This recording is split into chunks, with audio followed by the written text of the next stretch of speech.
Bonjour à tous, bienvenue dans ce nouveau tour d'horizon de l'actualité de l'investissement quantique. Aujourd'hui, on est le vendredi 10 avril 2026 et nous avons un programme extrêmement chargé. Des levées de fonds colossales en Asie, des introductions en bourse milliardaires en Europe, des nouveaux objectifs de cours à Wall Street et même du quantique dans l'espace. Sortez vos carnets, on décrypte 10 actualités majeures avec des chiffres clés, ce qu'il faut retenir pour vos stratégies d'investissement. C'est parti. L'actualité 1 nous vient de la Chine et il s'agit de SpinQ Technology, une entreprise spécialisée dans l'informatique quantique superconductrice basée en Chine, qui vient de boucler une extension de série C de 87 millions de dollars, portant son tour de table à près de 145 millions de dollars en seulement 3 mois. Donc l'entreprise affiche une croissance de ses commandes de 80%, c'est énorme, au premier trimestre 2026. C'est un signal de maturité commerciale parce que SpinQ est la première entreprise chinoise à exporter des systèmes supraconducteurs à l'international. Donc la Chine commence à exporter son matériel et quand la Chine s'y met, on sait tous ce que ça peut donner. Dans la même semaine, on a QBoson, une entreprise développant de l'informatique quantique photonique, également basée en Chine, qui a levé 145 millions de dollars elle aussi, mais cette fois en série B. Donc cet argent, il ne va pas dans la recherche fondamentale, mais dans l'outil industriel. Donc ça montre un changement quand même profond, parce que QBoson va financer sa ligne de production pilote de puces quantiques à Shenzhen. Donc on commence à voir aussi de l'industrialisation, pas uniquement de la recherche et du développement. Donc pour les investisseurs, c'est la preuve que l'écosystème chinois passe de la preuve de concept à la fabrication à grande échelle. Et on sait ce que ça peut donner avec la Chine. Donc, prochaine actualité, il s'agit d'Horizon Quantum Holding, un développeur d'infrastructures logicielles pour les applications quantiques qui est basé à Singapour, qui a conclu un accord pour acheter un système à ion piégé de 256 qubits à IonQ. Donc, avec une fidélité de porte de presque 99,99%, ce système de sixième génération permet à Horizon de construire une plateforme qui est agnostique, combinant plusieurs types de matériel, donc les supraconducteurs et les ions piégés. Et c'est une belle vente pour IonQ et une belle stratégie aussi de diversification pour Horizon. En tout cas, cette actualité, elle a été relayée dans beaucoup de médias spécialisés sur le quantique parce que c'est une belle vente que IonQ a réalisée. Prochaine actualité, on va parler d'une entreprise qu'on n'a pas encore évoquée sur cette chaîne. Il s'agit d'Inflection, donc il est leader en informatique et capteurs quantiques à atomes neutres et ils sont basés aux États-Unis. Donc l'entreprise vient d'annoncer une révision de ses prévisions, donc les guidance, pour 2026. Elle vise 40 millions de dollars de revenus contre 32,5 en 2025. Donc bien que l'entreprise soit toujours déficitaire, donc comme beaucoup d'entreprises pure players du secteur quantique, la forte croissance de son chiffre d'affaires valide la demande de ses capteurs et de ses horloges de précision dont la défense des infrastructures critiques. Donc le chemin vers la rentabilité se dessine petit à petit pour Inflection. Donc prochaine actu, toujours Inflection, l'entreprise collabore avec la NASA, l'agence gouvernementale spatiale américaine, pour envoyer du matériel quantique de nouvelle génération, où ça, je vous le donne en mille, dans l'espace, dans l'ISS. Donc, la microgravité, apparemment, permettrait aux atomes ultra froids de rester stables plus longtemps. Donc, qui sait, l'espace pourrait donner des super pouvoirs aux ordinateurs quantiques. Pour les investisseurs, gardez à l'œil ce marché très très niché, donc le quantique spatial, qui pourrait devenir indispensable pour les communications et l'observation de la Terre de demain. Actualité suivante, cette fois, on parle des objectifs de cours. Donc, c'est Mizuho, qui est un grand fonds d'investissement japonais, une banque d'investissement, pardon, japonaise, qui est réputée pour ses analyses de marché, qui vient de revoir à la baisse euh, les objectifs de cours sur 3 des acteurs majeurs américains. D-Wave en tête, qui est spécialiste des repuits quantiques, dont on parle souvent sur cette chaîne. Donc, son cours est revu, l'objectif de cours est revu de 40 à 31 dollars. Ensuite, il y a Rigetti Computing, dont le cours est revu l'objectif de cours, pardon, est revu de 43 à 33 dollars et IonQ, on passe de 80 à 61. Bon, c'est intéressant toujours d'avoir ces objectifs de cours. Ça nous permet de voir comment se positionner. On verra les valeurs aussi en fin d'émission. Mais en tout cas, ce qu'on peut dire déjà, c'est que pas de panique parce que Mizuho garde quand même sa recommandation de super performance et reste toujours à l'achat sur ces trois valeurs. Ces ajustements reflètent simplement que la concurrence est féroce et il y a un gros besoin de capitaux dans ce secteur pour des raisons évidentes, donc la recherche et développement, mais Mizuho y voit toujours un potentiel de hausse de plus de 100% à long terme, donc d'ici 2030. Mais j'en profite pour indiquer que sur ce secteur, de toute façon, il faut avoir une vision long terme parce qu'on parle d'une technologie du futur. C'est pas quelque chose qui va changer nos vies aujourd'hui. Et l'idée, c'est de se positionner avant que ça ne devienne une technologie porteuse, grand public. Donc, c'est aussi intéressant d'avoir ces retours de ce type de banque d'investissement. Donc, la prochaine actualité est sur SealSQ, une entreprise que je vous ai mentionnée dans ma vidéo sur la cybersécurité post-quantique et l'algorithme de Shor. Je vous invite à aller voir cette vidéo si vous l'avez pas vue. Donc, SealSQ, c'est une entreprise qui est très innovante dans le domaine des semi-conducteurs et de la cybersécurité post-quantique, qui sont basés en Suisse. Donc, cette entreprise a augmenté la taille de son fonds quantique à 200 millions de dollars. Donc, il passe au total à 530 millions de dollars de trésorerie avec très peu de dettes. Donc, SealSQ a une force de frappe massive. Donc, mon analyse sur cette actualité, c'est que le but, ce serait de racheter des briques technologiques pour créer une stack complète et pourquoi pas un grand champion européen de ce domaine. En tout cas, SealSQ, c'est une entreprise à suivre. Je l'ai rajouté dans le suivi des valeurs. On va voir aujourd'hui où se situe son cours. Mais en tout cas, dans un marché qui se consolide, on voit en fait qu'il y a pas mal de rachats en cours. IonQ, typiquement, avait racheté Skywater il y a quelques mois de ça pour consolider justement sa stack technique et sa supply chain d'approvisionnement. Donc, les acteurs commencent comme ça à faire des rachats à gauche à droite. Donc, SealSQ, avec ses 530 millions de dollars, a de quoi faire des achats massifs et se positionner clairement comme un intégrateur et pourquoi pas le premier champion européen. Alors, toujours en Europe, on a Terra Quantum AG, un développeur d'algorithmes et de solutions hybride quantique basé toujours en Suisse, qui a signé une lettre d'intention pour une entrée en bourse via un SPAC nommé Mountain Lake Acquisition Corp. Alors, dans ma prochaine vidéo, je vais parler du quantum washing, c'est-à-dire tout le bullshit qu'on va avoir sur le quantum, post-quantique, etc., etc. Et je vais aussi parler des SPAC, parce que les SPAC, c'est vraiment quelque chose à comprendre quand on investit sur le secteur du quantique, parce que c'est des mécanismes boursiers qui peuvent être en désavantage pour les investisseurs. Donc, je vais vous en parler dans cette vidéo la semaine prochaine. En tout cas, pour cette actualité, ce qu'il faut retenir, c'est que l'opération d'introduction en bourse via ce SPAC valorise l'entreprise à 3,5 milliards de dollars, ce qui est énorme. Mais on va dire rien de nouveau sous le soleil parce que les entreprises de ce secteur sont toutes overvalued, elles sont toutes survalorisées, donc c'est, on va dire, un peu normal qu'on ait une valorisation agressive telle que celle-ci. Donc, si le deal se concrétise, ça donnera à Terra Quantum un accès massif à de la liquidité publique pour financer ses acquisitions et bien évidemment son déploiement global.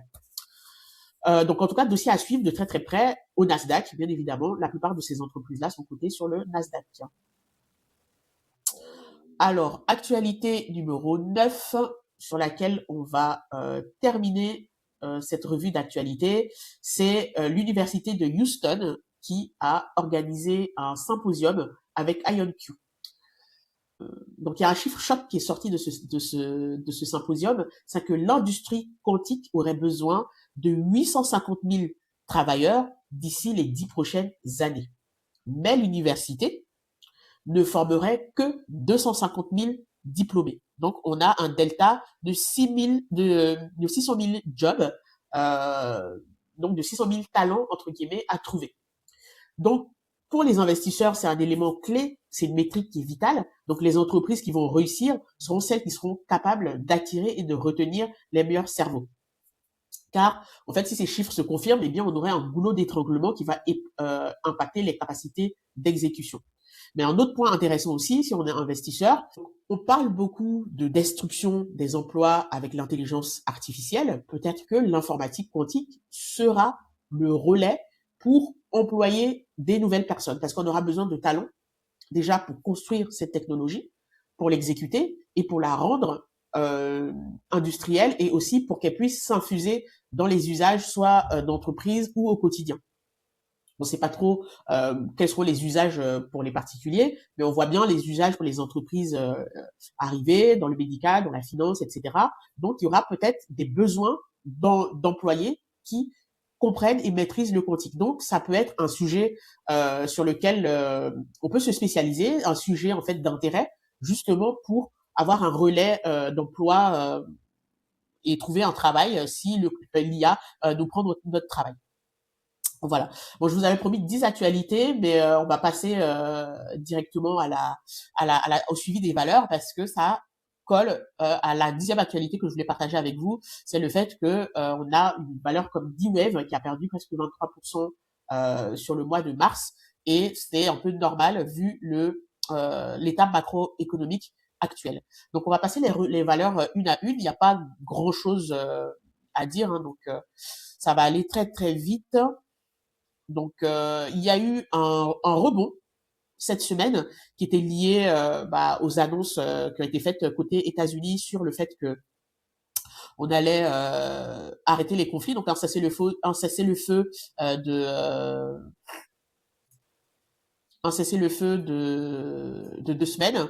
Là, j'ai rajouté en fait l'ETF quantique pour qu'on puisse comparer les valeurs. Donc, le cessez-le-feu annoncé par les États-Unis a fait rebondir l'ensemble des marchés d'un coup, mais ça s'est vite essoufflé parce que les gens ont compris que un cessez-le-feu, déjà, il peut être violé, et il peut aussi il signifie pas que la guerre est terminée, et ça ne signifie pas que d'un coup à la pompe on va avoir la baisse du prix du carburant, même si le cours du pétrole a chuté suite à cette annonce. Donc en tout cas, côté valeur, on a eu ce pump and dump, et aujourd'hui IonQ se situe autour toujours de cette zone pivot entre 28 et 30 dollars. Et d'ailleurs, en fait, si on revient, donc on est toujours sur cette zone pivot entre 28 et 30 dollars. Pour moi, c'est un niveau clé. Le cours avait beaucoup rangé en fait ici. Donc si on casse ce point clé qui aujourd'hui est devenu un support, eh bien on risque de se retrouver beaucoup plus bas. Donc c'est un point clé à suivre. Pour moi, ça constitue une zone d'entrée intéressante, parce qu'on voit quand même que ici les acheteurs défendent ce prix. Donc pourquoi pas. Et donc pourquoi pas en fait initier une position ici. Donc si on compare avec les prévisions de cours de Mizuho, ça nous ferait un x2 sur cette action. Donc si ces objectifs de cours sont atteints. Donc à mon avis, c'est un point intéressant. Bien sûr, pas de conseils en investissement sur cette chaîne, mais voilà, je partage ce que je fais moi et mon analyse. Donc voilà, à vous de voir si pour vous c'est un point d'entrée intéressant, mais en tout cas cette zone est importante. Donc ça constitue un point où vous pouvez initier une position, par exemple. Sur Rigetti, si on fait le même exercice que IonQ et qu'on part d'ici jusqu'aux objectifs de cours annoncés par la banque japonaise, donc ce qu'ils indiquaient, c'est qu'ils rabaissent l'objectif de cours de 40 à 31. Donc ça nous emmènerait un D-Wave avec 1x2 aussi, donc un 200%. Donc il serait intéressant. Mais tout ça, bien évidemment, c'est quelque chose qui va pas se faire du jour au lendemain. On a une situation macroéconomique qui est quand même assez compliquée et fragile. Donc c'est pas du jour au lendemain que ces valeurs-là vont remonter. Les gros mastodontes de la tech, donc des Nvidia, Microsoft, etc., seront déjà remontés avant qu'on retrouve un D-Wave ou un Rigetti en fait à ces niveaux-là. Pareil pour D-Wave, on va faire le même exercice, parce que on avait un objectif de cours qui est passé de 40 à 31. Je pense qu'on sera dans les mêmes eaux, hein. Donc 40 à 31, ça nous ferait voilà 220% aussi. Donc voilà, les niveaux clés où on est aujourd'hui sont intéressants pour initier des positions, sachant que ça a été des résistances dans le passé. Et donc, c'est devenu des supports aujourd'hui, donc des niveaux clés intéressants. Mais si les supports sont cassés, on peut descendre beaucoup plus bas, donc à garder en tête quand même si on veut initier une position. Ensuite, on a Continuum, donc pareil, hein, on a les mêmes, on a quasiment les mêmes courbes à chaque fois, donc rien de nouveau pour ces valeurs. Elles sont sur des niveaux intéressants, donc à étudier pour éventuellement engager une position. Ensuite, l'ETF quantique. Donc là, ce qui est intéressant en fait sur cet ETF, c'est qu'il permet d'acheter la totalité du secteur. Mais je vous ai promis une vidéo là-dessus bientôt pour voir exactement ce qu'il y a dedans avant de se positionner. Mais c'est une option intéressante pour ne pas avoir à regarder chacune des valeurs individuellement et de se dire c'est un secteur d'avenir, donc on investit là-dessus pour le long terme en utilisant un ETF. C'est quelque chose qui est intéressant. Il y a aussi le l'ETF Nasdaq, tout simplement parce que toutes les entreprises du quantique sont cotées sur le Nasdaq, et donc le Nasdaq peut être aussi un ETF intéressant à regarder. Mais celui-là, il est plus concentré en valeur quantique, alors que le Nasdaq, c'est la tech en général. Donc, à regarder quand même. Mais je vous ferai une vidéo dédiée sur les ETF quantiques, pas la semaine prochaine, mais celle d'après. Ensuite, on a Nvidia, hein, donc Nvidia, une valeur qui a tout pour elle, leader sur l'intelligence artificielle, leader probablement sur le quantique. Et donc, si on veut jouer vraiment la sécurité et le long terme, Nvidia est une valeur intéressante à regarder. Donc, Nvidia permet de se positionner à la fois sur le quantique et l'intelligence artificielle. Donc, les revenus d'Nvidia sont massifs. C'est une entreprise qui gagne déjà de l'argent, contrairement aux entreprises qu'on a citées précédemment. Donc, ça reste un candidat intéressant pour se positionner sur ce secteur.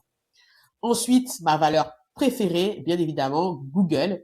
D'ailleurs, petite parenthèse, quand on voit la courbe en bleu ici qui représente l'ETF quantique, on voit qu'il est fortement concentré avec du Google parce que la courbe est quasiment, les courbes sont quasiment superposées.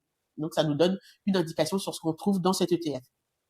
Quoi qu'il en soit, Google, pour moi, c'est la meilleure entreprise pour jouer à la fois le quantique et l'intelligence artificielle, parce que c'est une entreprise qui est vraiment très bien positionnée, qui gagne de l'argent, qui a un business model solide et qui a des revenus assez massifs pour pouvoir investir dans la technologie, dans la recherche et développement, pardon.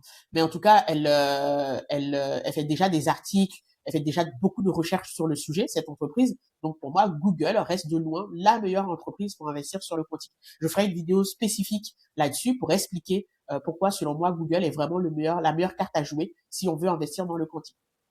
Ensuite, on a IBM, donc une valeur dont je vous ai parlé pas mal dernièrement aussi, parce que pour moi, IBM, c'est une valeur qui est sous-cotée, en tout cas dans le secteur de l'intelligence artificielle, mais également du quantique. Pourtant, IBM vend déjà des ordinateurs à des entreprises. Donc aujourd'hui, au niveau du cours, IBM n'est toujours pas rentré en fait dans cette box. Pour moi, à titre personnel, ça sera un signal d'achat si on retrouve de l'IBM dans cette zone. À plus forte raison dans la zone ici, pour un positionnement sur le long terme, pour moi, IBM peut être intéressant quand elle revient dans ces zones. Sachant que cette entreprise a quand même déjà perdu, voilà, on est presque 26%. Donc, voilà, pour quelqu'un qui n'a pas d'IBM au portefeuille, ça peut être intéressant de commencer une position ici. Bien évidemment, c'est pas un conseil d'investissement, je vous invite à faire vos propres recherches. Dernière valeur que j'ai rajoutée aussi dans ce suivi, c'est SEALSQ. Ils sont européens. Comme on a vu en fait dans la revue d'actualité, ils commencent à avoir des revenus, enfin pas des revenus, mais en tout cas des poches d'investissement intéressantes pour justement accumuler d'autres entreprises, acquérir d'autres entreprises. Donc SEALSQ, spécialisé dans dans la cryptographie post-quantique, peut être aussi un acteur intéressant à regarder. Toujours bien évidemment avec prudence. Si vous voulez constituer un portefeuille quantique, la majorité de votre portefeuille doit se trouver sur du IBM, du Nvidia, du Google. Les valeurs comme SEALSQ, IonQ, etc., D-Wave, c'est des valeurs à vraiment pondérer dans votre portefeuille parce qu'elles sont très spéculatives aujourd'hui et aucune de ces entreprises ne gagne de l'argent, contrairement à Google, etc. Donc, à pondérer avec mesure dans votre portefeuille et pas n'allez pas all-in en fait dessus ou mettre tout votre argent sur ce type de valeur. Voilà, c'est terminé pour moi. On se retrouve mardi avec une vidéo sur le quantum washing. On va démêler le faux du vrai. On va parler aussi des SPAC et je vous dis à bientôt.